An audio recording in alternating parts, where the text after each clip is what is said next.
Welcome to our channel. Gokul की पावन धरती पर जब भगवान कृष्ण ने बाल रूप में जन्म लिया, तब से पूरे गांव में आनंद की लहर दौड़ पड़ी। यशोदा और नंद बाबा के घर हर दिन खुशी से गूंजता रहा। बाल कृष्ण का मोहक रूप, उनकी शरारतें, उनकी बाल लीलाएं सभी को मंत्रमुग्ध कर देती थी। एक दिन की बात है, गोकुल में सुबह सुबह सब महिलाएं अपने अपने घर के कामों में व्यस्त थी।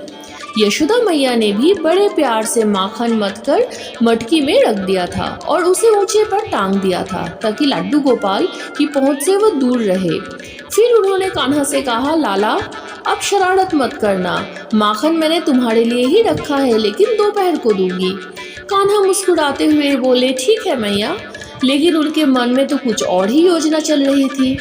जैसे ही यशोदा मैया बाहर गई, बालकृष्ण ने अपने दोस्त सुदामा, मधुमंगल, शुभ और अन्य बाल बालकों को बुला लिया।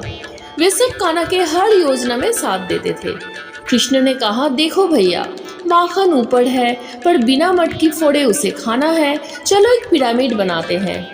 ग्वाल बालकों ने मिलकर सबसे पहले एक पिरामिड बनाया, एक दूसरे की पीठ पर चढ़ना शुरू किया। सबसे ऊपर बालकृष्ण चढ़े। जैसे ही उन्होंने मटकी को हाथ लगाया, मटकी थोड़ा हिला और छपाक माखन नीचे गिर गया। सब बच्चों ने तालियां बजाई।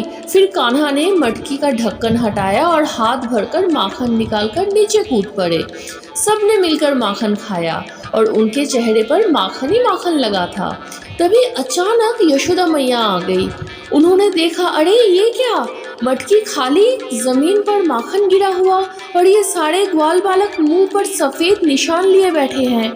यशोदा गुस्से में बोली, कान्हा फिर से माखन चोरी, कितनी बार कहा है बिना पूछे मत खाना। कृष्ण ने भोलेपन से कहा, मैया मैंने तो नहीं खाया, ये तो मधुमंगल ने खाया है। मधुमंगल मुंह पोंछते हुए कहा, नहीं मैया, कान्हा ने सबसे पहले खाया। यशोदा मैया ने बालकृष्ण को पकड़ लिया और उन्हें रस्सी से बांधने लगी, लेकिन जैसे ही वो रस्सी बांधती वो छोटी पड़ जाती।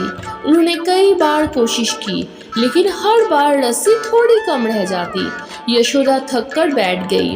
कान्हा मुस्कुराते हुए बोले, मैया तुम थक गई हो, चलो अब गले लगो।